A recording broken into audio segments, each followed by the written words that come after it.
From the Cabinet Room of the White House in Washington, D.C., the combined radio and television networks present the first broadcast ever to be made of an actual Cabinet session. President Dwight D. Eisenhower will be here in just a moment. With him will be the Secretary of State, John Foster Dulles, who arrived in Washington earlier today from Paris. In addition to Mr. Dulles, 9 other members of the Cabinet will be present. Vice President Richard M. Nixon is unavoidably detained in Idaho. Harold E. Stassen, Director of the Foreign Operations Administration, is in Europe. We're expecting momentarily the members of the President's Cabinet to enter the Cabinet Room here at the White House. We'll have, in addition to the members of the Cabinet, the members of the small Cabinet. Coming in the room now are Arthur S. Fleming, Director of the Office of Defense Mobilization, Philip Young, the Chairman of the Civil Service Commission, Roland Hughes, Director of the Budget, the Secretary of Labor, Mr. Mitchell, the Postmaster General, Mr. Sommerfeld, Mrs. Ovida Kopp-Hobby, the Secretary of Health, Education, and Welfare, Secretary Weeks of Commerce, the Attorney General Brownell, Secretary Humphrey, Secretary McKay. Down on the far end of the table are the Secretary Wilson, Secretary Benson, the Ambassador to the United Nations, Henry Cabot Lodge, Herbert Hoover, Jr., the Undersecretary of State, and the President's staff members, Mr. Persons, Mr. Rabb, and Governor Adams. And now, ladies and gentlemen, the Secretary of State, John Foster Dulles, the President of the United States.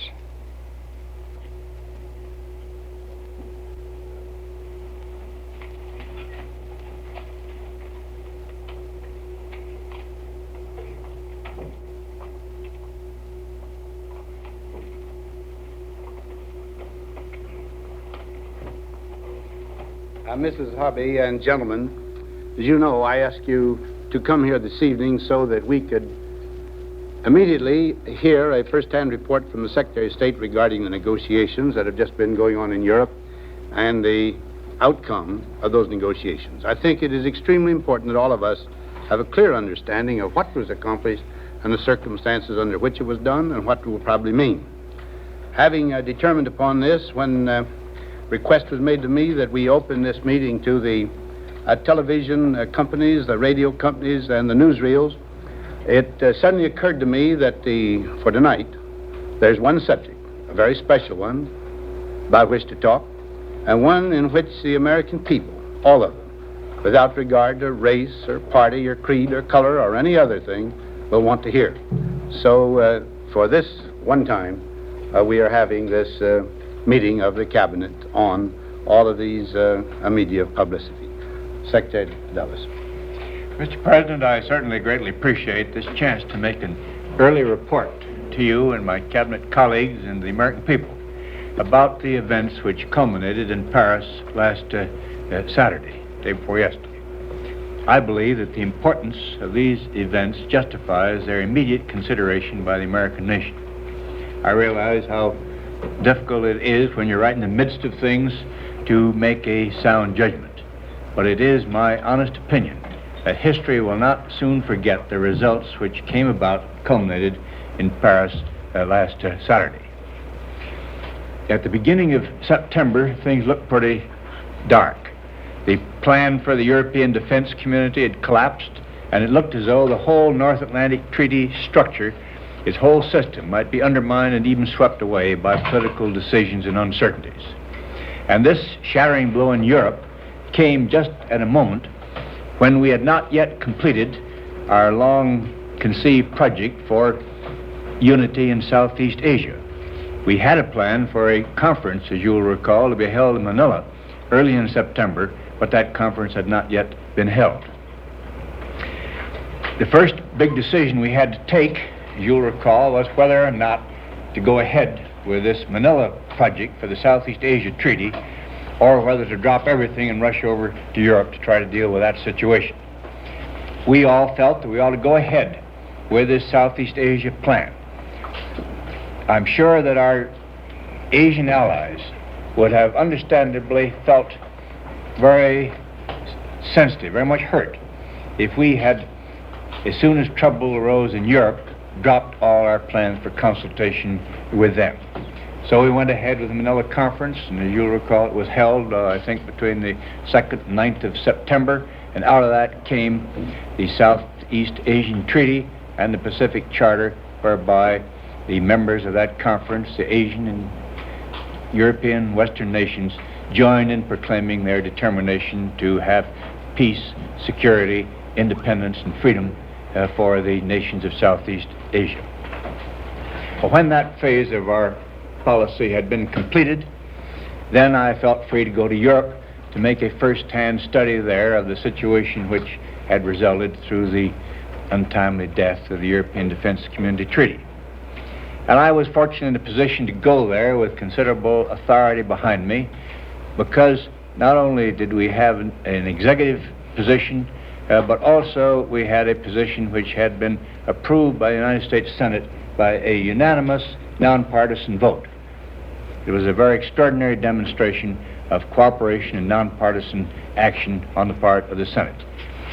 You'll recall the Senate, before it recessed last August, had unanimously passed this resolution which had called upon you, to the extent of your executive powers, that if the European Defense Community Treaty failed, to proceed to try to restore sovereignty to Germany and to arrange for the contribution of Germany to the maintenance of international peace and security. And with this backing and with your guidance, I then made a quick trip to Europe. And I went first to Bonn, where I talked to Chancellor Adenauer, because I wanted to get his views, because he has all along been a stout, stalwart advocate of European unity. By the way, you know he'll be here day after tomorrow, and I know he'll receive here the welcome which the American people ought to pay to a great statesman such as he is. Then after that day in Bonn, I went on to London, where I talked with Sir Winston Churchill and Mr. Eden. I should, I guess, say Sir Anthony Eden now. I always, so recent that I sort of forget the handle. He had jumped in with great vigor and imagination to try to pick up the pieces that were left scattered by the untimely death of this European Defense Community Treaty.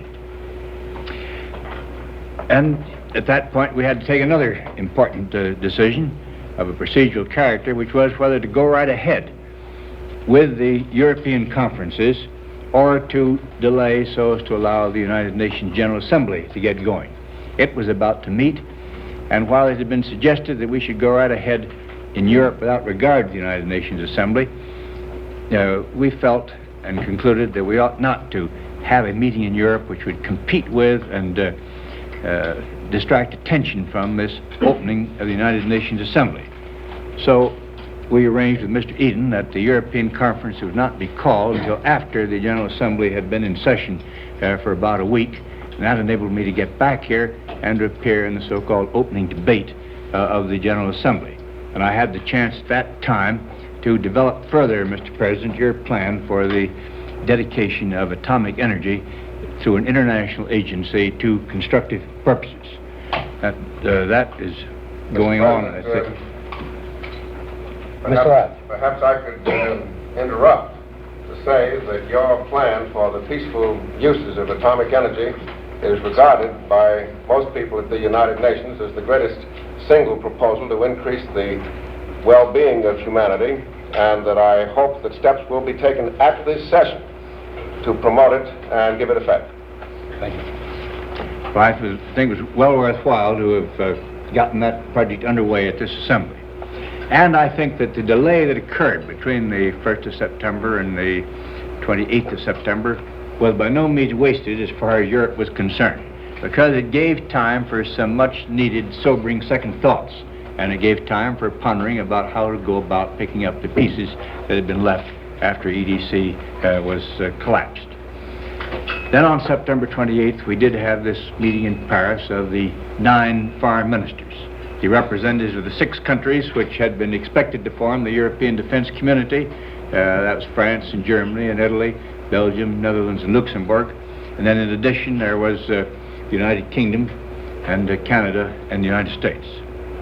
And when we met there, gathered around a table, much like this, we all, I think, had the feeling that our gathering was going to be momentous from the standpoint of history.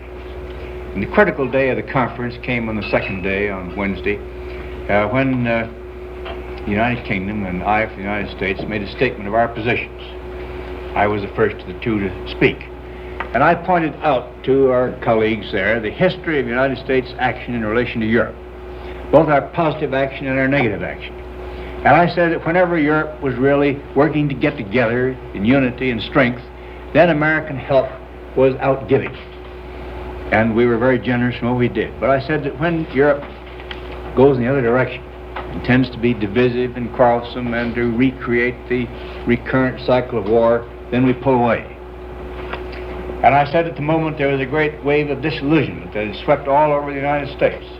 But I said, if it is possible to find a new pattern of unity and strength so that the hopes which we had all placed in this European defense community could honorably and honestly be transferred to a new organization, then, I said, I would recommend to you, Mr. President, that you would renew the same statement of policy which you had made last April in relation to the European defense community, namely under those circumstances that we would continue to bear a fair share of the burden of the defense of Europe so long as the danger persisted. And I concluded by saying there to my colleagues, I believe that if you will do that and come together for strength, then you will continue to find that the American flag will fly beside yours in Europe. And then Mr. Eden followed with a very generous tribute to the help that the United States had given, and he went on to make an historic commitment. He said that the United Kingdom was prepared to join the continental countries, not only to create a Council of Western European Union, but also that he was prepared to commit to the continent of Europe the 4 British divisions that are now there, plus a tactical air force, on the understanding that they could not be removed as against the opposition of the Brussels Council on European Union. Now, of course, that declaration, as you know, marked a very momentous change in British foreign policy. For a century or more, the British have always avoided any fixed continental commitments. They've given primacy to their Commonwealth policy. The effect of these 2 statements by the United States and by the United Kingdom was very profound, and it led to a very immediate response. All around the table, people spoke up. Canada immediately followed with a declaration of its intention to back the European unity. And then the other countries in turn expressed their recognition of the profound significance of what had been said and their determination to respond to it. And from that moment on, all of us in London felt that we were bound to succeed. The difficulties ahead were still enormous, and by normal standards would have seemed insuperable. But all of a sudden, these very difficult problems seemed to become of secondary importance because the reward for success had mounted to unexpected heights and the price of failure had become prohibitive. And then we really went to work. And by the next Sunday, between Wednesday and Sunday, we had reached agreement on 4 basic propositions. The first was that sovereignty would be restored to the Federal German Republic. The second was that Western European unity would be developed, this time through a Council of Western European Union, which would be established under the old Brussels Treaty of 1948. The members of that treaty and the Council to consist of the same 6 countries as would have been members of the European Defense Community, with the addition of the United Kingdom. Then in the third place, it was agreed that this council that I speak of would set up the machinery to control the military strength of its members so that there wouldn't be any excessive rearmament.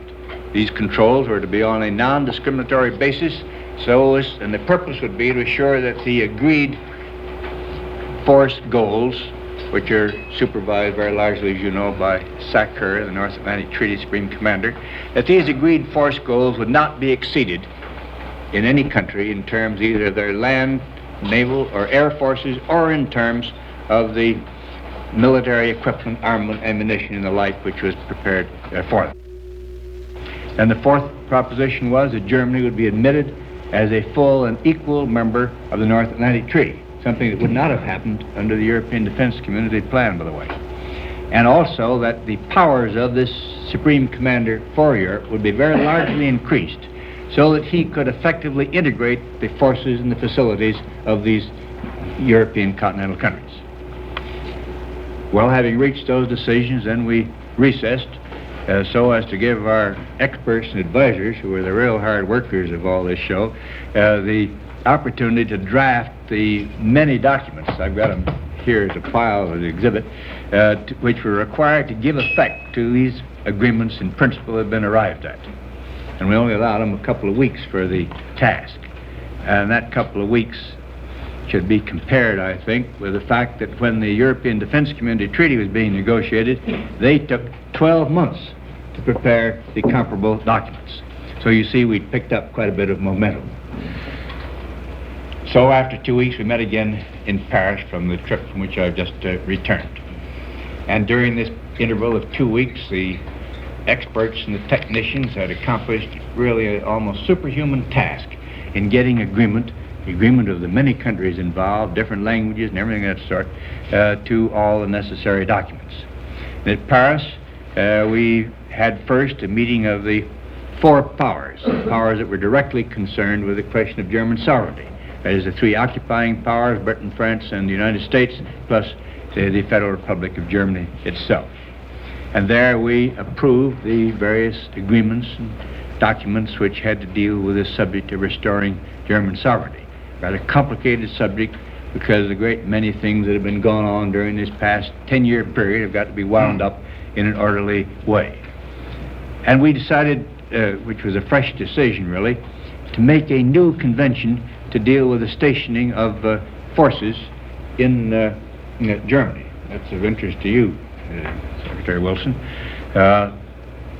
And that convention will mean that the forces stationed there in Germany, instead of being there just as a result of the reserve powers which we got under the Potsdam agreements and the surrender terms, will be there as a result of a fresh agreement made by Germany voluntarily and to be approved by the German responsible parliamentary bodies. So Germany in that respect will be just like the other Allied countries. Then after the four had met, then we went on to a meeting of the 9 powers, the same 9 that had had this meeting in London that I had described. And there we reached a final agreement upon all the documents that would be required to amend the Brussels Treaty, to establish this Council for Western European Unity, to set up the agency for the control of the armed forces and the munitions and equipment and the like, and to define the powers of the Council, which in a considerable respect are, in a sense, supranational, in the sense that they act by majority vote or less than unanimous vote with respect to many important matters. Then after that came the meeting of the 14 members of the North Atlantic Treaty, acting through their Council of Ministers. And there we unanimously approved of the form of protocol which would invite Germany in as a full and equal member of the North Atlantic Treaty and make Germany a member of the NATO Council. At the same time, we adopted the resolutions that I anticipated dealing with the increased authority of the Supreme Commander for Europe, General Gunther now, as you know, of course, at the present time, which would give him greater facilities to integrate the forces and the facilities that are assigned to him. So the result is that through these controls, which will partly be exercised through the Brussels Council and its agency, partly through Sacker and his increased powers, there will be an integration, in fact, of the military strength of these continental powers, which will be quite comparable and I think equally effective to that which was to be achieved under the European Defense Community Treaty. Now, turn to another pretty difficult problem, and that was the problem of the SAR. Yes, Ms. Hobby. May I ask the Secretary to tell us how the SAR agreement was reached? For all you know, that's been one of the most controversial areas in Europe for a long time, almost 100 years. Mrs. Hobby, it was a tough problem. It was the last problem to be solved, and you can see from the way it was solved how hard it was to get it solved. First place, it was really only a problem directly between France and Germany. Didn't really concern the rest of us and these other arrangements, but the French had taken the position that they wouldn't sign any of these other agreements unless the SAR problem was solved.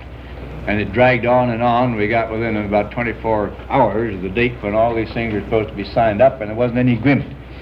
Then on Friday night, Chancellor Adenauer and Mr. Mendes France went into a session, and they started at 10 o'clock Friday evening, and they sat together until 3 o'clock in the morning. Then they broke up at 3 o'clock in the morning, still turning some of their work over to these famous hard-working experts. They took a few hours of repose. They went back again into session the first thing Saturday morning, and they were still in session.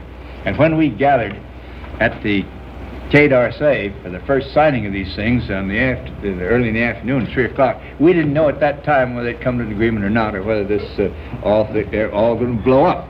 And you can imagine that we were a bit nervous as we stood around there at the Quai d'Orsay with our pens in our hands, but not knowing whether there was going to be anything to sign or not. The agreement was reached through this intensive effort by these two leaders, and it is another example of how they showed the statesmanship to put first things first and to do away with this age-old problem. So that now we have both the Saar and Trieste as two problems which are settled, I think, and are not going to be unsettling to this European situation. President, may I ask a question, Secretary? Would this Paris Agreement have to be ratified by the parliaments of the nations that are involved? It will have to be. And that gives a chance for the pessimists, I'm not including you, Mr. Attorney General, but it gives a chance for the pessimists to say, well, we're just going to be back where we were 2 or 3 years ago, and we're going to go through the same delays and frustrations. I don't believe that it's going to happen that way this time, because I think what has happened has educated everybody to the fact that there is no alternative this time to this present plan. And furthermore, we've thrown into these scales for positive action some elements that weren't there before. I refer particularly to this pledge by the United Kingdom, which is of tremendous importance. And also, as I say, the Saar and Trieste are no longer there to be unsettling of the whole situation. Mr. Mendes France, who, by the way, I hope will be coming here a little later on, said repeatedly, it's up to France to make good some of this time that's been lost. And as you probably recall, already, after the London Conference, and between the London and the Paris conferences, they submitted the basic principles of the London Agreement, both to the parliamentary bodies of France and of Germany, and they were approved by a decisive majority. And I think that those facts, coupled with the goodwill and the fellowship which existed through those meetings, and the absence of tension that now is present for the first time almost between France and Germany, are a good augury and are going to indicate that there's probably going to be a positive result. Now, of course, somebody may wonder how the Soviet Union is thinking about this. I think you had a... Now, Secretary Dullus feels that the Soviet Union will react to the Paris Agreement, particularly. I agree with you, Ezra, that he ought to tell us his story. Well, I would say that I feel pretty confident the Soviet Union doesn't like what's going on. Perhaps that's an understatement of the day. What the communists want is a Europe that is weak and divided, and they're going to try to get that, but I don't think that they are going to succeed. This program we worked out, in fact, is going to protect Russia as much as it protects anybody else against the possible resurgence of German militarism. And there's behind this program this sense of urgency and momentum, so that I don't believe the Soviet Union will be able to break it up. When we create, as I hope we will, a position of solidity and strength for Western Europe, then there may be a new basis for discussion which doesn't exist at the present time. At least we can hope that then there can be talks more satisfactory than those that exist when the only object of the Soviet Union is by trick or device to try and break up European unity. Mr. President, can I ask a question? Yes, sir, Secretary Humphrey. Foster, there's one thing that I'm very interested in that you haven't touched on at all, and that is how much extra cost is there going to be for the United States for this plan? Mr. Secretary of the Treasury, it isn't going to cost us a nickel extra. I'm sure that's a relief to you. This agreement that we arrived at here isn't an agreement that we paid anybody or promised to pay anybody to make. This is an agreement which the Europeans made for themselves, and that is the main feature of the whole arrangement. because the important thing was to demonstrate whether the Europeans had the capacity and the will to arise to a great emergency like this and had a power of decision and a power of action. That's been proved by the fact that this is an agreement which they made, and we're not either by pressures or by inducements or bribes getting anybody to make this. And as a matter of fact, it's going to be cheaper for everybody if we can get this agreement through. Now, Mr. President, you've said many times that we had to be, you wanted us to see us play the part of a good partner. And of course, partnership is a two-sided affair. And I think that what has happened during these last few weeks has demonstrated that there's a basis for a good partnership on both sides of the Atlantic Ocean. And I want to say one other thing, Mr. President, that as we met there in these gatherings, there was a sense of your spirit being there. Everybody knows that you have understood, as few have, the need for Western European unity, that you've made an immense contribution to it. And if now Europe is going to be strong and united and a protector of its ancient and precious liberties, it's very largely because of what you have done. And I bring that judgment back, not as mine, but as a message which many of these leaders of Europe asked me to bring back here to you. Well, that covers, I guess, the story as fully as it needs to be. There's going to be a lot of detailed work has to be done, but that's the main outline of what's happening. Foster, I feel like we almost ought to give you a standing ovation. You know how intensely I believe that the safety and security of the Western world demanded unity and strength in Western Europe. Now that has given every promise of coming about, I can't tell you how gratified I am, not just for myself, but for the entire American people. And your colleagues, thank you for this brilliant presentation. Really, we do. Well, thank you very much, sir.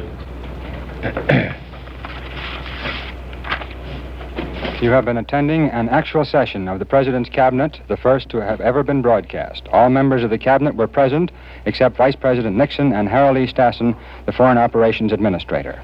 This combined radio and television industry program has come to you from the Cabinet Room of the White House in Washington, D.C.